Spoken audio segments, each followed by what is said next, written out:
नमस्कार, फाइटर समाचार में आपका स्वागत है। पेश आज 16 नवंबर बुधवार सुबह 6 बजे राजस्थान की खास खबरें। भ्रष्टाचार निरोधक ब्यूरो कोटा ग्रामीण की टीम ने 2 साल पुराने एक रिश्वत मामले में एक पुलिस इंस्पेक्टर और कांस्टेबल को गिरफ्तार किया है। बताया गया कि आरोपी इंस्पेक्टर उमेश मेनारिया और कांस्टेबल रवि बिश्नोई ने परिवादी की जमीन पर कब्जा छुड़ाने के एवज में रिश्वत की मांग की थी, लेकिन शक होने पर बाद में रिश्वत नहीं ली। हालांकि इस मामले में परिवादी की शिकायत के बाद वाकया का सत्यापन किया गया था। इस सत्यापन के आधार पर एसीबी मुख्यालय ने मुकदमा दर्ज किया था। दूसरी ओर इस मामले में कोर्ट ने गिरफ्तारी पर रोक लगा दी थी। ऐसे में रोक के हटते ही एसीबी ने आरोपी पुलिस निरीक्षक उमेश मेनारिया को भरतपुर पुलिस लाइन और कांस्टेबल रवि बिश्नोई को बूंदी से गिरफ्तार कर लिया। वहीं इससे पहले मामले में एसीबी ने अधिवक्ता भगवान प्रसाद दादिच को गिरफ्तार किया था। श्रद्धा वॉलकर हत्याकांड में सबूत जुटाने के लिए दिल्ली पुलिस ने एड़ी चोटी का जोर लगा दिया है। इसी क्रम में दिल्ली पुलिस को अब तक जंगल से श्रद्धा के 10 बॉडी पार्ट्स बरामद हो चुके हैं। बता दें कि आरोपी आफताब पूनावाला ने लिव इन पार्टनर श्रद्धा की 18 मई 2022 में हत्या करने के बाद उसके शरीर के धारदार हथियार से 35 टुकड़े कर दिए थे। फिर उन्हें अलग अलग जगहों पर ठिकाने लगा दिया। पुलिस ने बताया कि आफताब को लेकर उन जगहों पर विजिट किया जा रहा है जहां जहां उसने श्रद्धा के बॉडी पार्ट्स को फेंका है। पुलिस के पास फिलहाल आफताब का कबूलनामा है, जिसकी कोर्ट में अहमियत तभी होगी जब कबूलनामे के साथ साथ उससे जुड़े सबूत भी पुलिस के पास हों। इनमें से सबसे बड़ा सबूत होगा बॉडी पार्ट्स का मिलना, जो कि पुलिस को धीरे धीरे बरामद हो रहे हैं। पुलिस ने 35 में से 10 बॉडी पार्ट्स को बरामद कर लिया है। पुलिस ने बताया कि श्रद्धा की बॉडी पार्ट्स की डीएनए सैंपलिंग करवाई जाएगी, जिसके जरिए पता चल सकेगा कि बॉडी के टुकड़े और बरामद हड्डियां श्रद्धा की ही हैं। अलवर के तिजारा में एसीबी ने कार्रवाई करते हुए पटवारी को रिश्वत लेते रंगे हाथों गिरफ्तार किया है। एसीबी ने जानकारी देते हुए बताया कि पटवारी विष्णु यादव ने केसीसी जारी करने की एवज में 4000 रुपए की रिश्वत मांगी थी। शिकायत मिलने पर एसीबी ने सत्यापन करवाने के बाद जाल बिछाया। जैसे परिवादी से पटवारी द्वारा रिश्वत ली गई तो ताक में बैठी एसीबी की टीम ने इशारा मिलते ही पटवारी को रंगे हाथों दबोच लिया।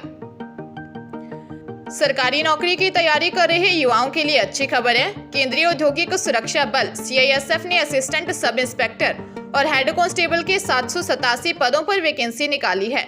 इसके लिए 10वीं पास उम्मीदवार सीआईएसएफ की ऑफिशियल वेबसाइट CISFRECTT.in पर जाकर 20 दिसंबर तक ऑनलाइन आवेदन कर सकते हैं। इसके बाद फिजिकल टेस्ट के आधार पर उम्मीदवारों का सिलेक्शन किया जाएगा। सीआईएसएफ द्वारा कांस्टेबल के कुल 787 पदों पर भर्तियां की जाएंगी, जिसमें cook, cobbler, tailor, barber, washerman, sweeper, painter, mason, plumber, माली, वेल्डर के कुल 779 पद होंगे, जबकि कांस्टेबल और बार्बर के 8 बैकलॉग पदों के साथ कुल 787 पदों पर भर्तियां की जाएंगी। 787 पदों में से 69 महिला उम्मीदवारों के लिए आरक्षित हैं, जबकि 641 पुरुष उम्मीदवारों और 77 एक्स सर्विसमैन के लिए आरक्षित होंगे। जयपुर में यूनियन बैंक ऑफ इंडिया की असिस्टेंट मैनेजर 34 वर्षीय मेघा कौशल ने फांसी का फंदा लगाकर सुसाइड कर लिया। मेघा के पिता ने बजाजनगर थाने में बेटी के पति व सास के खिलाफ शिकायत दर्ज करवाई है। कहा दोनों मिलकर बेटी को नशीले पदार्थ खिला रहे थे, उससे माफी मांगने के वीडियो बनाते थे। पुलिस ने मामला दर्ज कर जांच शुरू कर दी है। वहीं मेघा के पति को भी गिरफ्तार कर लिया है। दुर्गेश सिंह ने अपनी रिपोर्ट में बताया, मेरी बेटी मेघा कौशल की शादी 36 वर्षीय शिवम निझावन के साथ 7 फरवरी 2018 को दिल्ली में हुई थी। मेघा कौशल और शिवम निझावन दोनों सरकारी बैंक में असिस्टेंट मैनेजर के पद पर काम कर रहे थे।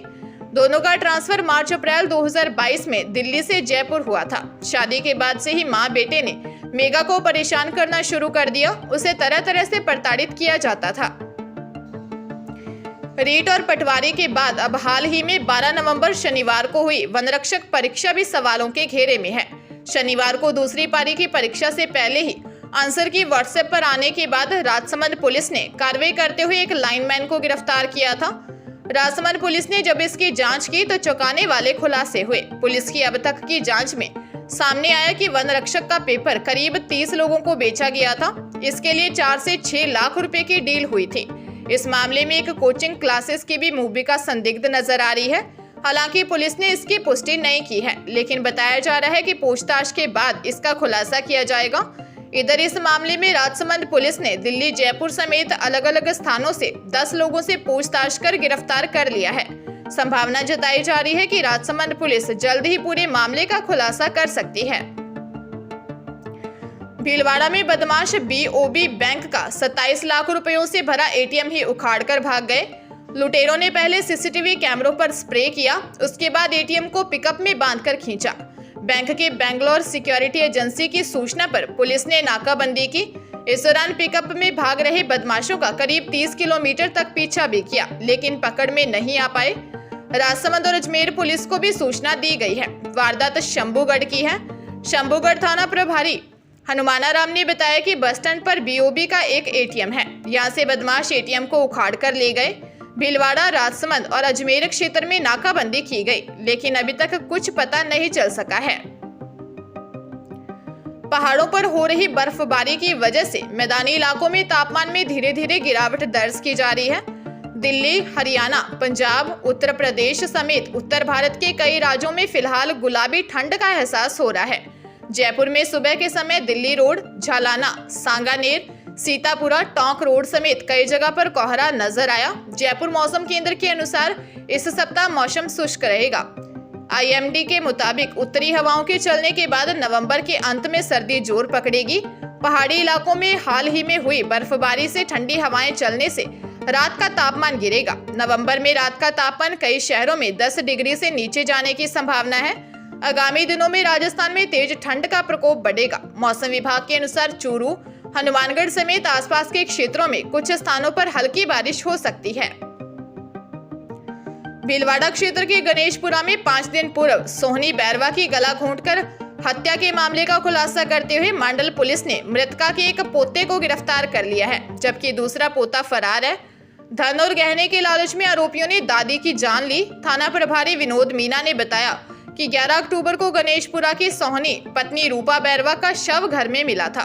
पुलिस ने मृतका के रिश्तेदार महावीर की रिपोर्ट पर अज्ञात के खिलाफ हत्या का मामला दर्ज कर जांच के बाद हत्या के आरोप में मृतका के जेठ के पुत्र गणेशपुरा निवासी काना बैरवा को गिरफ्तार किया। काना का छोटा भाई शंकर फरार है। बारां जिले के चौमुखा बाजार अंतर्गत पड़ने वाले मालादेवी मोहल्ले में अज्ञात बदमाशों ने चाकू व धारदार हथियारों से हमला कर 4 लोगों को जख्मी कर दिया। हमले में गंभीर रूप से जख्मी अन्नू उर्फ निखिल शर्मा को उपचार के लिए कोटा के एमबीएस अस्पताल में भर्ती करवाया गया, जहां उसकी मौत हो गई। सूचना पर कोतवाली थाना पुलिस मौके पर पहुंची और घटना की जानकारी ली। थाना प्रभारी मांगीलाल यादव ने बताया कि पैसों के लेन देन को लेकर कुछ युवक चौमुखा बाजार के मालादेवी मोहल्ले के हनुमान मंदिर के समीप पहुंचे, जहां मालादेवी मोहल्ले के निवासी रवि, कुलदीप पाठक, बिट्टू और निखिल शर्मा से कहा सुनी के बाद उन पर चाकू से हमला कर दिया। हमले में 4 युवक घायल हो गए। इसके बाद हमलावर मौके से भाग गए। उपचार के दौरान निखिल शर्मा की मौत हो गई है। पुलिस हमलावरों की तलाश कर रही है।